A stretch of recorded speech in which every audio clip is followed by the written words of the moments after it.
If you are just starting your career, you need to maximize your experiences and develop your skills.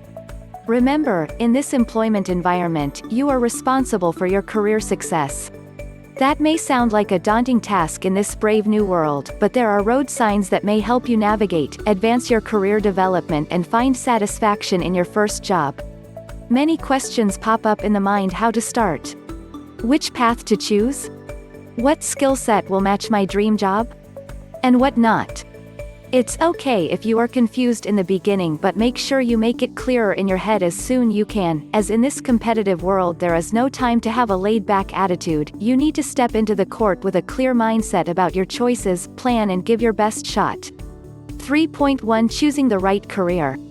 The old saying, find a job you love and never work a day in your life, puts a great deal of pressure on people who are trying to choose the right career. Can you really find one that is so enjoyable, it won't even feel like work? Well, that might be a bit of an exaggeration. No matter how much effort you put into picking an occupation, there are days when it will feel like work.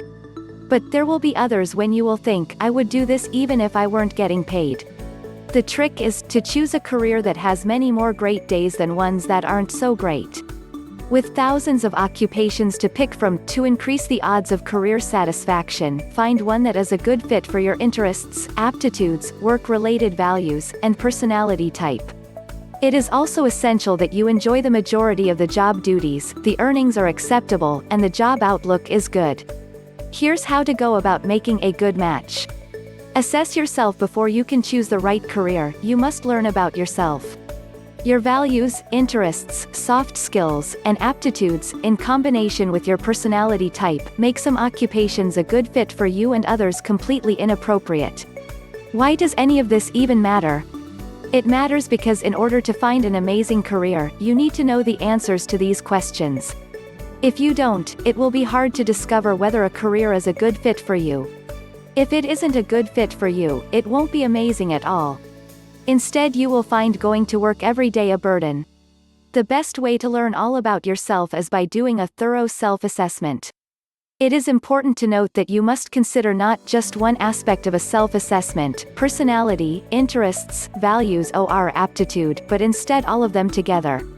Just because a career might be suitable for someone with your personality, it doesn't mean it correlates with your values. If you are wondering if it's possible to find an amazing career without doing a formal self-assessment, it is. You do have to know quite a bit about yourself, though, and what you do and don't want in a career and what you will and won't like about it. Many people have picked careers they love and have done so in a very unscientific way. For example, they hear about an occupation from someone they know or read about one.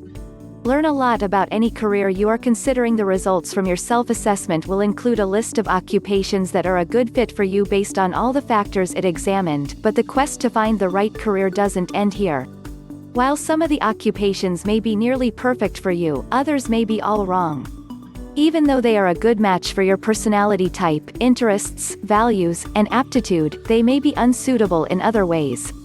For example, the job duties may not appeal to you, the outlook may be poor, or the required education or training could be more than you are willing to complete. Make an informed decision by exploring each of the careers on your list. Read descriptions of the occupations and ignore your preconceived notions. Unless you have personal experience or have done prior research, there's still a lot to learn before you can decide whether a career would be right for you. If after finding out what it would be like to work in an occupation, it still interests you, see what the educational requirements are. If they don't match your educational goals, cross it off your list. For example, if an advanced degree is required and that is not something you can commit to completing, don't choose that career. Finally, you will be doing yourself a great disservice if you don't look at an occupation's job outlook. Investing time training for a career only to find out there are limited opportunities when you are ready to enter your field of choice will waste your time, effort, and money. Create a short list. At this point, start to narrow down your list even more. Based on what you learned from your research so far, begin eliminating the careers you don't want to pursue any further. You should end up with fewer than 2 to 5 occupations on your short list. If your reasons for finding a career unacceptable are non-negotiable, cross it off your list. Remove everything with duties that don't appeal to you. Eliminate careers that have weak job outlooks. Get rid of any occupation if you are unable to or unwilling to fulfill the educational or other requirements, or if you lack some of the soft skills necessary to succeed in it. Conduct informational interviews when you have only a few occupations left on your list. Start doing more in-depth research. Arrange to meet with people who work in the occupations in which you are interested. They can provide first-hand knowledge about the careers on your short list. Access your network, including LinkedIn, to find people with whom to have these informational interviews. Make your career choice. Finally, after doing all your research, you are probably ready to make your choice. Pick the occupation that you think will bring you the most satisfaction based on all the information you have gathered. Realize that you are allowed do-overs if you change your mind about your choice at any point in your life. Many people change their careers at least a few times. Identify your goals. Once you make a decision, identify your long and short-term goals. Doing this will allow you to eventually work in your chosen field. Long-term goals typically take about 3 to 5 years to reach, while you can usually fulfill a short-term goal in 6 months to 3 years. Let the research you did about required education and training be your guide. If you don't have all the details, do some more research. Once you have all the information you need, set your goals. An example of a long-term goal would be completing your education and training. Short-term goals include applying to college, apprenticeships, or other training programs, and doing internships. Write a career action plan. Put together a career action plan, a written document that lays out all the steps you will have to take to reach your goals. Think of it as a roadmap that will take you from point A to B, and then to C and D. Write down all your short and long-term goals and the steps you will have to take to reach each one. Include any anticipated barriers that could get in the way of achieving your goals and the ways you can overcome them. 3.2 Writing a career action plan. You should write a career plan after doing a thorough self-assessment, a complete exploration of viable career options, and determining which one is the best match. Next comes the action plan. A career action plan is like roadmap that will get you from point A, choosing an occupation, to point B, becoming employed in that career. It even helps you get past point B, to points C through Z, as your career advances. It is also referred to as an individualized or individual career plan or an individualized or individual career development plan. Background information. Create a worksheet you can use to outline your career action plan. It should contain the 4 sections below. Employment history, education and training. Title the first section of your worksheet, Employment History, Education and Training. This part is straightforward. List any jobs you've had in reverse chronological order, from most recent to least recent. Include the location of the company, your job title, and the dates you worked at that job. When you eventually write your resume, having organized this information will prove very helpful. That goes for the next part as well, education and training. List the schools you attended, the dates you attended them, and the credits, certificates, or degrees you earned. Also list additional training and any professional licenses you hold. Next, list volunteer or other unpaid experience. You may find that several of these activities are relevant to your occupational goals.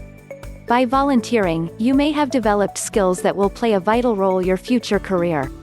Again, you can use this information on your resume, on job interviews, or when you apply to college or graduate school. Self-assessment results. The next section of your worksheet should be self-assessment results.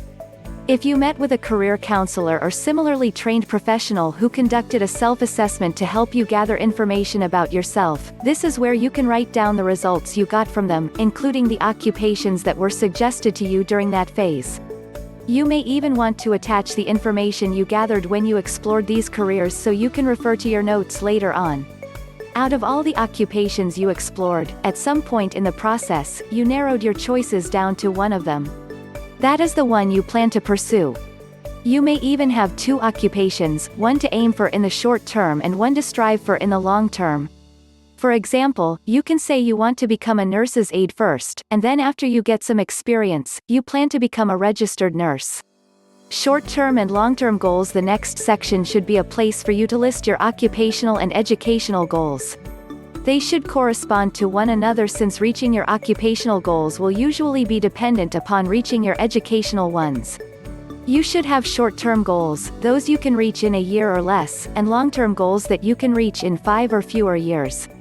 You can use increments of 1 or 2 years in this 5-year plan as well. This breakdown will make your plan easier to follow. If your long-term occupational goal is to become a lawyer, here's what your short-term and long-term plans might look like. Year 1, complete my bachelor's degree, 12 credits left to go, apply to law school, get accepted to law school. Year 2 through year 4, enter law school, study hard and earn good grades, graduate from law school with many job offers. Year 5, begin working in a law firm. Barriers to reaching goals. As you try to reach your goals, you may face some barriers. You will have to find ways to get around them. In this section of your action plan, you can list anything that may get in the way of being able to reach your goals. Then list possible ways to overcome them. For example, you may be the primary caregiver for your children or elderly parents, which may interfere with your ability to complete your degree. You can deal with this barrier by enlisting the help of your spouse or another relative. Perhaps you can arrange for child or adult daycare. You're on your way. A well-thought-out career action plan will prove to be a very useful tool.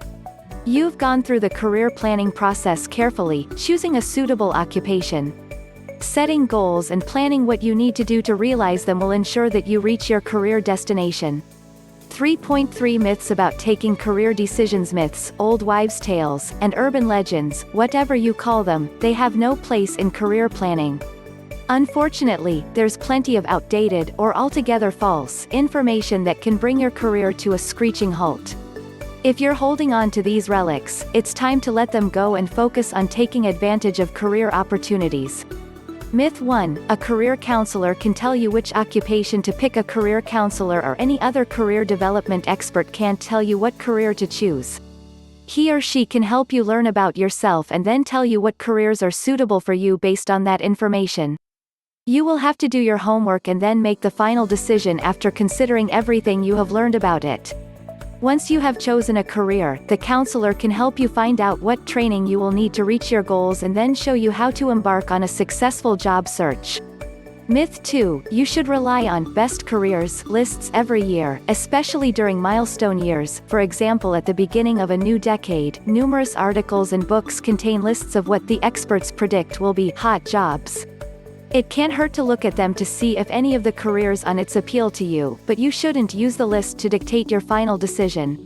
While the predictions are usually based on valid data, things often change. What is hot this year may not be in a few years from now.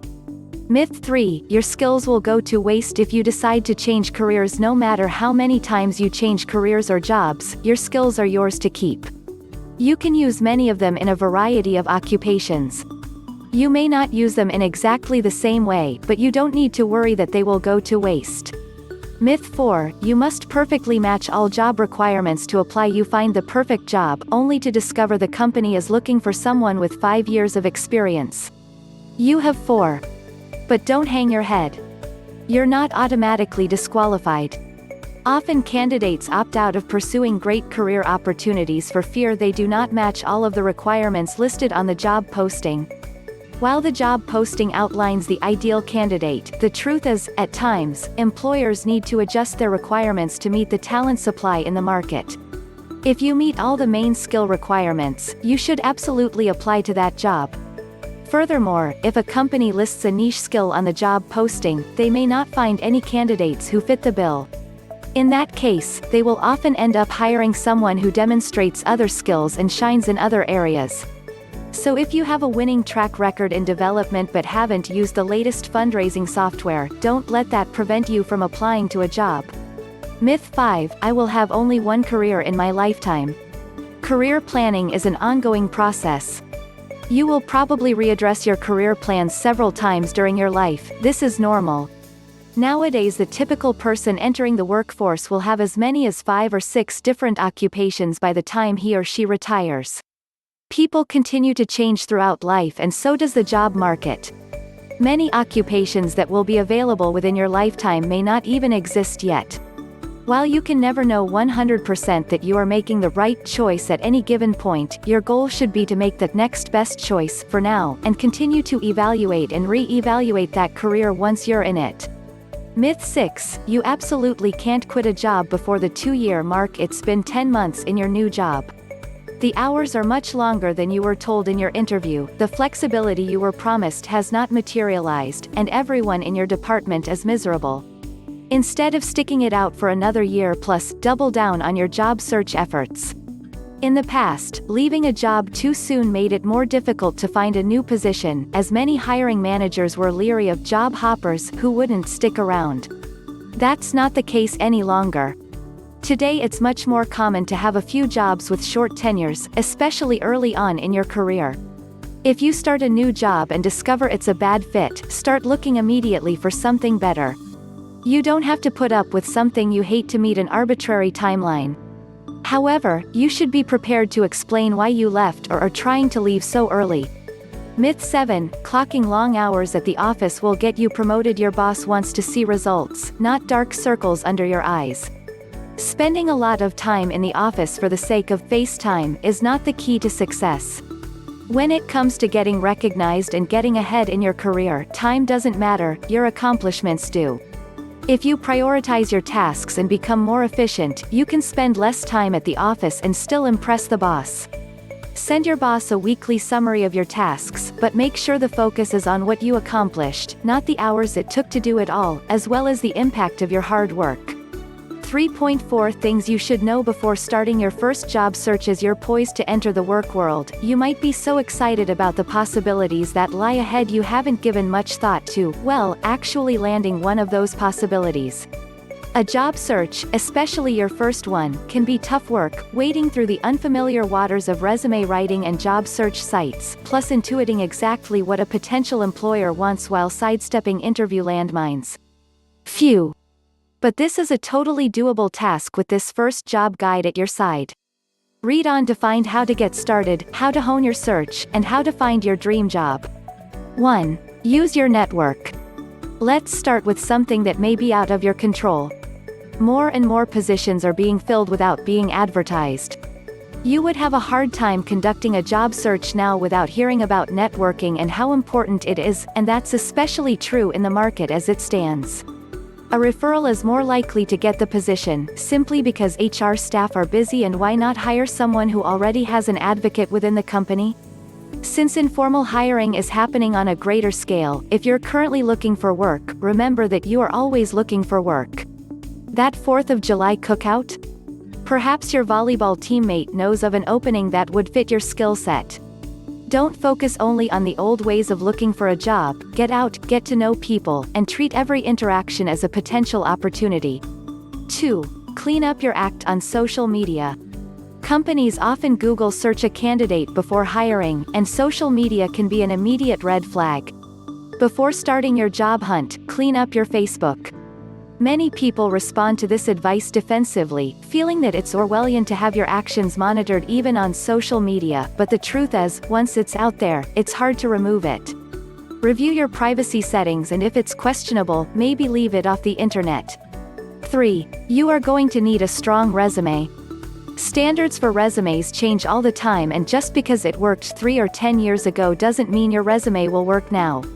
Since a vast majority of positions that do make it out to job boards will be using online applications, the look of your resume matters far less than the content.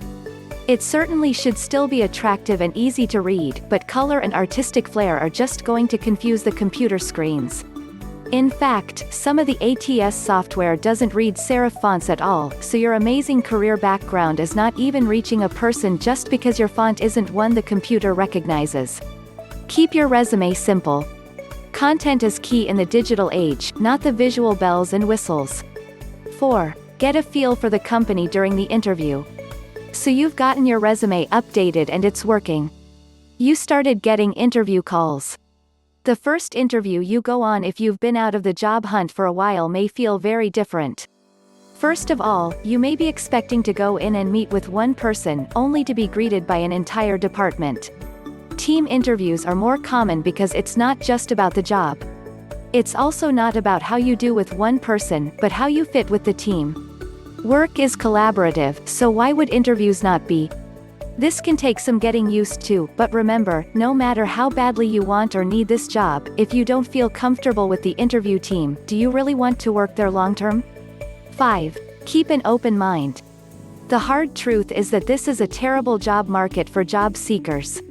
The salaries are lower in general and more positions are being reduced to freelance or part-time.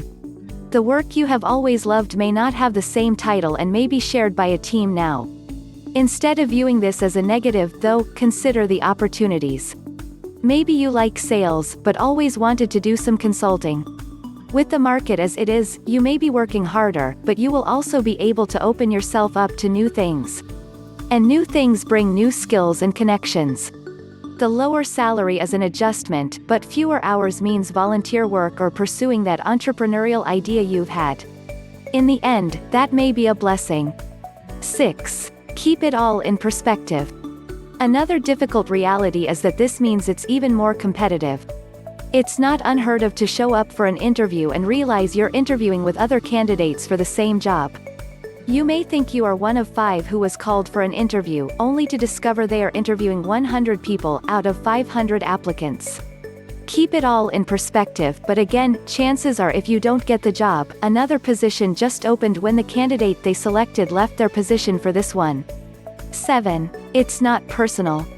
The final thing it's helpful to know, and probably the most important, is that it's not personal. It's very hard not to get discouraged. You may go on hundreds of interviews, send out thousands of resumes, and still be waiting for that call. Friends and family will offer advice and say things like, the right job will come along, but it is hard to believe it sometimes. You're not alone, and the truth is that it only takes one. For every rejection, remember it's just not the right fit. It's not you. Someone suggested keeping a tally, every application or every interview that's a no, mark it down. When you reach 100, start over, but chances are, as much as it may seem endless, it's unlikely you will reach 100 without an offer. It will feel like it's inevitable, but the job is out there. Somewhere a hiring manager is looking for someone just like you. Jobs aren't that different from dating, though, and all those frogs you have to kiss. They're the interviews that don't pan out for whatever reason. This is the hardest piece of advice to believe, but it's imperative because some days, it does seem like there's no end. If it gets really hopeless, allow yourself a day off from the search to do something that makes you happy. Then dust yourself off and get back out there.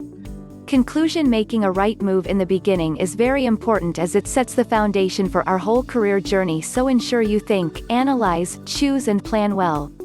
To make the right choice, you have to decide what factors are most important to you, and then you have to choose the option that best addresses these factors. However, this operates on 2 levels, on a rational level and on an emotional, gut level. You will only truly be happy with your decision if these are aligned.